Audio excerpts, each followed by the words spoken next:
masyadong lumapit pa na.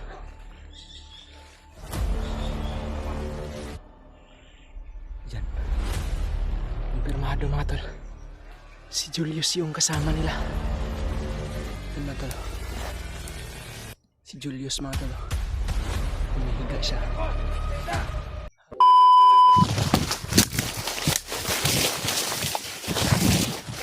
Brad.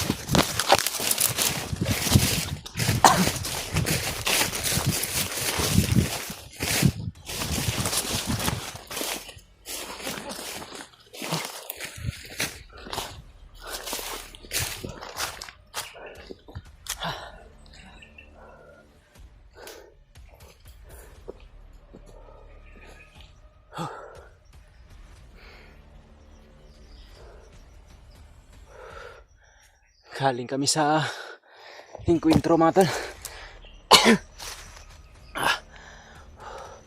Na-encuentro namin yung mga tauhan ni Julius mga tol. Pinagbabaril kami ni Jojo. Buti na lang ay nakalayo na kami ni Jojo doon mga tol. Marami na sila dito banda brad. Dahil hindi daw kalayuan dito. Andito daw yung kampo nila sinasabi na Bugtong Mangga mga tol. Na mayroon daw ang bahay. Doon daw si Julius ngayon na tatambay para nagpapagaling daw siya mga tol.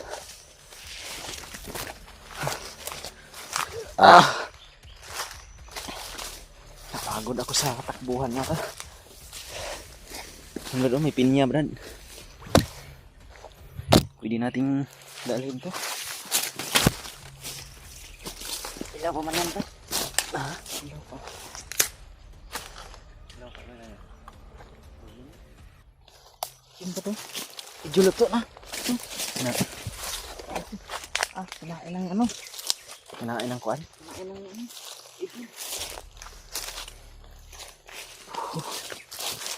Pagod talaga tong encuentro mga tol.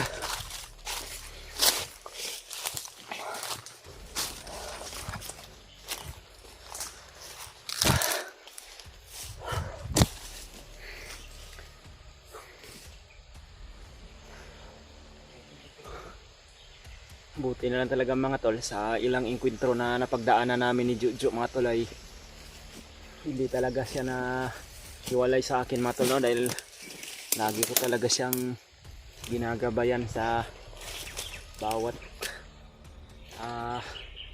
gira na masasagupa namin. Dahil kailangan talaga mga tol na iligtas ko rin palagi yung buhay ni Jojo mga tol no? Sapagkat alam naman natin na isa siyang bandido dati na hinahanap rin ng mga kalaban dahil na pag-alaman na nila mga tol na si Jojo ay nagbabagong buhay na at minsan tumulong na rin siya sa ating kasamahan na si Julius. Kaya sa ngayon gagawin ko po lahat ng aking makakaya mga tol para maproteksyonan ko rin si Jojo mga tol no?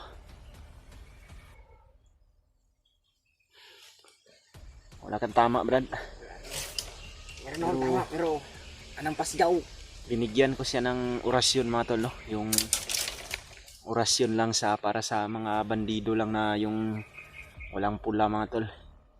Dahil hindi naman pwede na bigyan ko siya ng orasyon yung pangmalakasan talaga dahil si Lolo Ambo lang yung tanging makakabigay yun mga tol eh. Binigyan ko siya mga tol pero yung kuan lang orasyon na pang bandido lang nung mga bandido na walang orasyon din mga tol ba yung mga baril lang yung dala. Memorize niya naman mga tol at sakto rin ginamit niya, gumana naman kaya yun.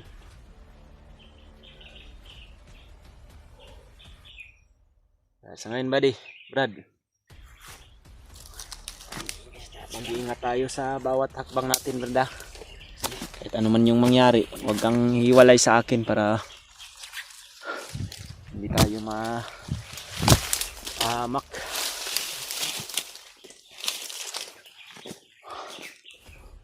Yung napaslang kong commander nung nakaraan mga tol, marami pala yung mga tauhan mga tol. Yun yung humabol sa amin ni Jujo. At pinagbabaril kami. Mga 4 katao yun mga tol. Napaslang ko naman yung iba, pero yung iba ay pinagbabaril kami. Pero sa ngayon dito banda, parang wala naman sila. Hindi siguro nakasunod sila masyado mga tol. Pero yung sinabi nila mga tol, andito lang daw yung kampo sa malapit. Kaya yun yung hanapin ngayon namin ngayon ni Jujo mga tol. Para makita namin si Julius. Pagka makakita kami ng pagkakataon, kukunin namin siya sa kamay ng mga kalaban. Dahil lang hina daw talaga si Julius sa pagkangayon mga tol. Iwan ko lang kung gamot na ba siya ni Bagnot. Pero sa pagkakalam ko parang hindi pa yata.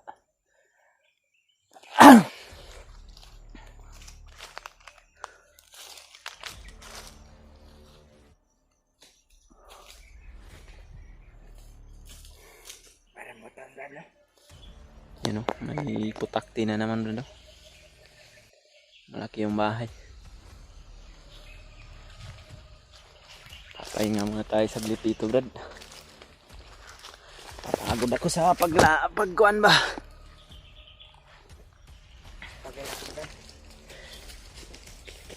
So yun mga tol, no? Hanggang sa ngayon mga tol, hindi pa rin tayo nakahanap ng kasama natin mga tol. Kahit si Brad Julio, si Brad Remart, so si Kuya Buds mga tol ay hindi natin nakita. Alam namin mga tol, si Kuya Buds ngayon mga tol ay nasa problema talaga mga tol, no? Sapagkat yung kanyang bayaw mga tol ay pumanaw. Yung kapatid ni Ate Marites mga tol ba, yung asawa ni Kuya Buds.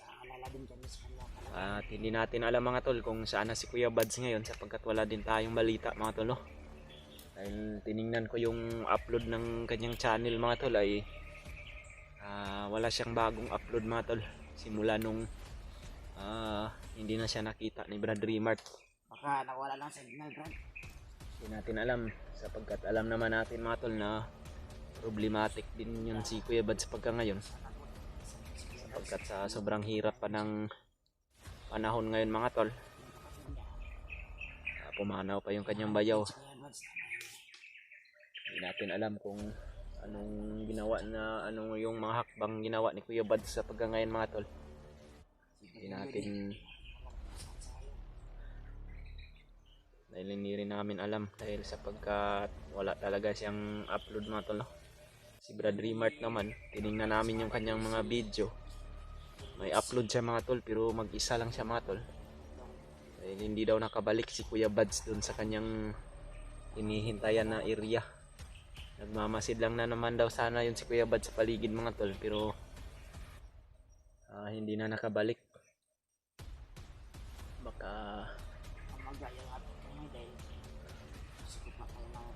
kainkwentro si Kuya Buds ng mga bandido mga tol, at naligaw siya, kaya hindi siya nakabalik doon kung saan si Brad Remart. Pero sana mga tol magkita sila ng kanyang kapatid mga tol, no? Hindi kaya sana makita rin namin siya dito, dahil problematic talaga yun si Kuya Buds sa ngayon mga tol. Lalong lalo na ngayon, napaka crisis ng panahon dito sa amin mga tol. Mahal yung mga bilihin, tapos wala tayong magandang kita, sapagkat ito yung trabaho natin ngayon mga tol. Tumutulong tayo sa mga nangailangan ng tulong bilang isang hunter, na may gampanin din tayo sa kapwa tao natin mga tol, no?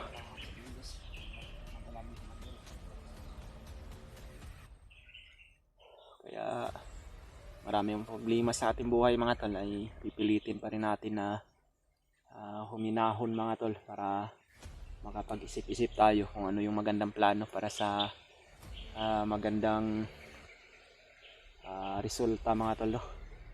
Sapagkat kung magpadala tayo din tayo sa problema, ay mas lalo lang gumulo yung ating mundo, o mas lalo lang gumulo yung pag-iisip natin. Kaya nakagagawa na tayo ng hindi dapat gawin sapagkat sa mga problema mga tol.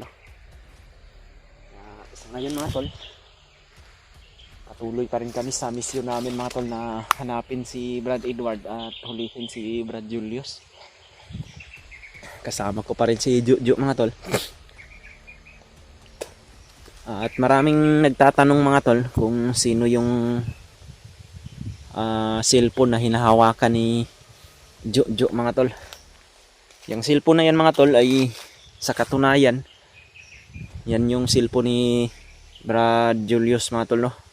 Siya yung nagdadala. At sinabihan ko na rin sa kanya na kung mag-video ako ay mag-video rin siya para may upload din kami sa YouTube channel ni Julius mga tol, para yung mga supporter po ni Julius ay alam din po nila kung ano yung mga pangyayari na nagaganap dito sa bundok sa paghahanap namin sa kanya mga tol. Nakuha ni Juju yung cellphone na yan mga tol nung magkasama pa sila ni Juju, dahil si Juju sila yung mga bandido na humuli kay Julius mga tol, no? At gusto sana ni Juju na tulungan si Julius pero nabulabog ka Brad. Nalaman siya ng mga kasama niya mga tol, kaya tumakas siya. At nung nahuli siya mga tol, nabihag siya ulit. Nakita namin siyang tatlo ni Kuya Buds, Brad Edward, kaya niligtas namin. Kaya sa ngayon kasama namin siya mga tol. At pinoprotektahan ko siya sa mga kalaban para hindi rin siya masawi mga tol, no? Dahil ramdam ko naman talaga at kitang-kita ko talaga sa kanyang pagkatao mga tol na handa na talaga siyang magbago. At yun naman yung mission namin mga tol, na kung may magbabagong buhay ay tutulungan talaga namin kahit kalaban man namin yan mga tol. Binibigyan rin namin yan ng pagkakataon para magbago. Dahil dyan din tayo galing mga tol, no? Dyan din ako galing. Isa akong kalaban noon pero pinagbigyan ako ng mga kasamahan ko ngayon. Kaya ngayon sinusuklian ko lang mga tol kung ano yung mga kabutihang ginawa nila sa akin noon mga tol. Kung may misyon sila, tinutulungan ko sila mga tol. Kahit kailangan man ako ng pamilya ko sa baba mga tol ay umaakyat pa rin ako ng bundok para makatulong sa mga kasamahan mga tol, no? Dahil yun naman yung naipangako ko rin sa kanila na hanggat kaya ko pa, tutulong pa ako mga tol. Hindi naman ako komportable. Andun na ako sa baba. Tapos yung mga kasamahan ko na nagpabago sa akin ay nahihirapan dito sa bundok. Tara, Brad.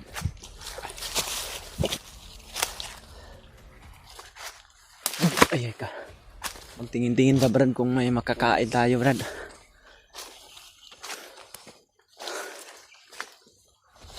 Ayan o. May bayabas. May maghanap ka ng bunga dyan Brad para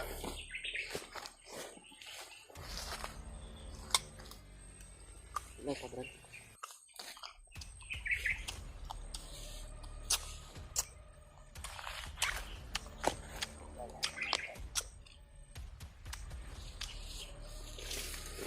Aking tulong na din po sa amin itong mga prutas sa bundok mga tol. Lalong lalo na sa panahon namin ngayon. Wala na kaming pagkain.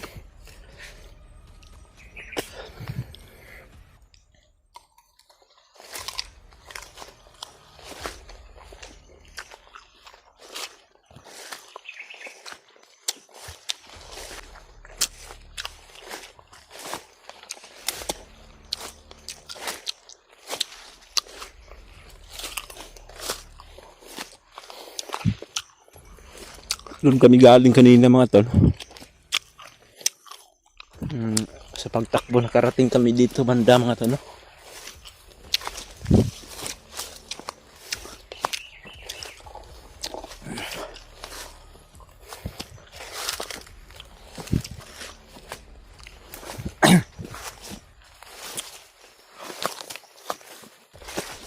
Kuha ka ng bayabas Brad. Wala nang hinog.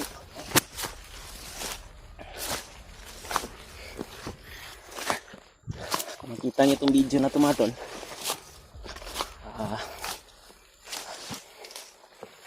pakishare na lang sa kasamahan namin mga tol.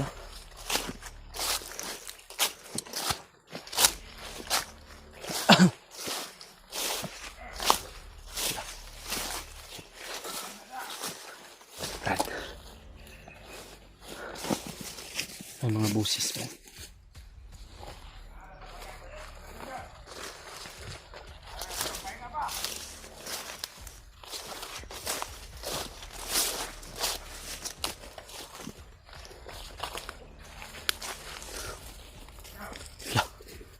Ito yung sinasabi siguro nilang bugtong mangga, Brad.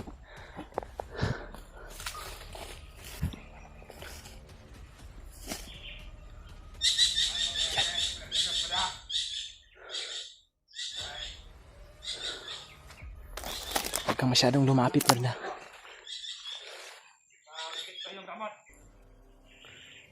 Ayan.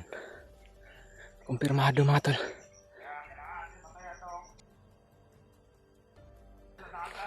Si Julius yung kasama nila.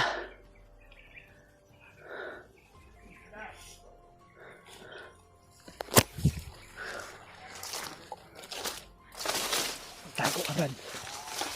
Huwag kang magpapakita, Brad. Yun mga tolo. Si Julius mga tolo. Humihiga siya. At may kampo talaga sila dito sa ilalim ng mangga mga tol. May mga kasama si Julius na commander.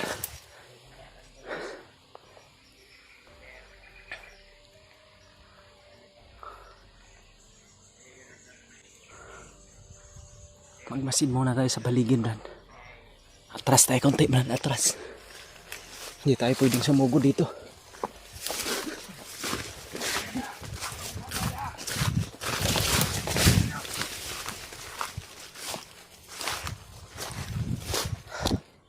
Siyan mga tol. Muli namin nakita si Julius mga tol dito sa puno ng mangga. Tinatawag nila itong bugtong mangga mga tol sa taas ng bundok. Sana mga tol i-share nitong video tanto sa mga kasama namin mga tol para matulungan nila kami dito mga tol. Sa kanila Kuya Bads, Brad Rimart, Brad Julio, o sino man yung nasa bundok ngayon mga tol. Sana mga tol i-share nyo to mga tol para makuha namin to si Julius mga tol. Yan sila dyan mga tol. Marami sila mga tol, pero hindi ko siguro kakayanin to kung ako lang mag-isa dahil si Jojo hindi to pwedeng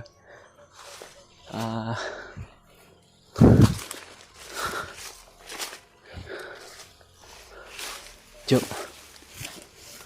pilitin mong magtago Jo na hindi ka makita. Yun o. Yun si Julius mga tol. Namihiga siya sa puno ng mangga. Parang walang malay.